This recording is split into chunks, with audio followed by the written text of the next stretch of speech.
Hello बच्चों, क्या हाल है। देखिए, जैसे कि पहला क्वेश्चन हमारा 8.1 एक्सरसाइज का है। ये इसमें क्या बोल रहा है, हमको एक राइट एंगल दिया हुआ है। हम पहले ड्रॉ कर लेते हैं फटाफट से।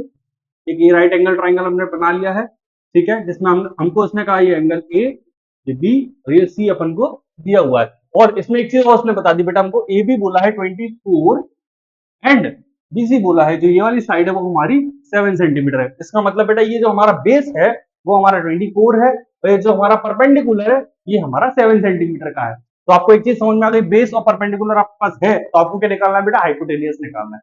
जल्दी ये समझते हैं इसको कैसे निकाला जाएगा। तो इसके लिए हम यूज करेंगे हमारा पाइथागोरस थ्योरम। तो जल्दी से शुरू करते हैं। पाइथागोरस थ्योरम का फॉर्मूला बेटा h square is equal to p square plus b square, ठीक है। हाइपोटेन्यूज का स्क्वायर हमको दिया नहीं है तो वही लिखेंगे। परपेंडिकुलर मीटर है तो 7 का स्क्वायर हो जाएगा ये नंबर, प्लस 24 का स्क्वायर। अब स्क्वायर तो बेटा आपको याद ही होंगे, ये 49 हो जाएगा 576 दोनों का।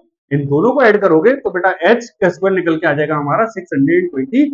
अब यहाँ पे क्या करेंगे बेटा, ये स्क्वायर हटा के इस पे रूट लगा देंगे हम। तो ये स्क्वायर हमारा हट जाएगा, इस पे रूट आ जाएगा तो h की वैल्यू निकल के इसका अगर रूट निकालोगे तो 25 आ जाएगी। क्या आ गई बेटा, h की हाइपोटेन्यूज हमारा आ गया 25। जैसे ही हमने हाइपोटेन्यूज निकाला हम चलते हैं हमारे नेक्स्ट स्टेप पे। नेक्स्ट स्टेप हमें क्या बोल रहा है, ध्यान से समझना बेटा। साइन ए और कॉस ए की वैल्यू को फाइंड करना है। तो हम यहाँ पे आते हैं पहले स्टेप के कि जैसे हमें बोला उसने साइन ए की वैल्यू है परपेंडिकुलर अपॉन हाइपोटेनियस। तो बताइए मुझे परपेंडिकुलर क्या है इसमें, 7 और ये 25।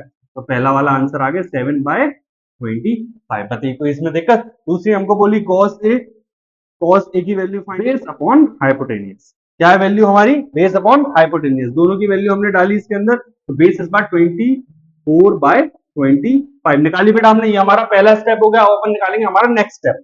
नेक्स्ट स्टेप क्या है हमारा, 2 वाला। अब यहाँ पे मेरी छोटी सी बात को ध्यान से समझिएगा बेटा। क्या बोला है, साइन सी बोला है और कॉस सी। अब ये सी मतलब यहां से आप देखोगे।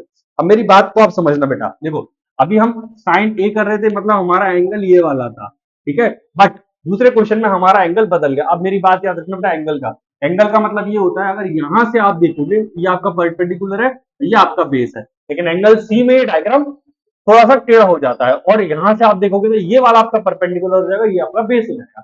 सेम वही है, बस थोड़ा सा अलग हो जाएगा। ये हो जाएगा हमारा साइन सी।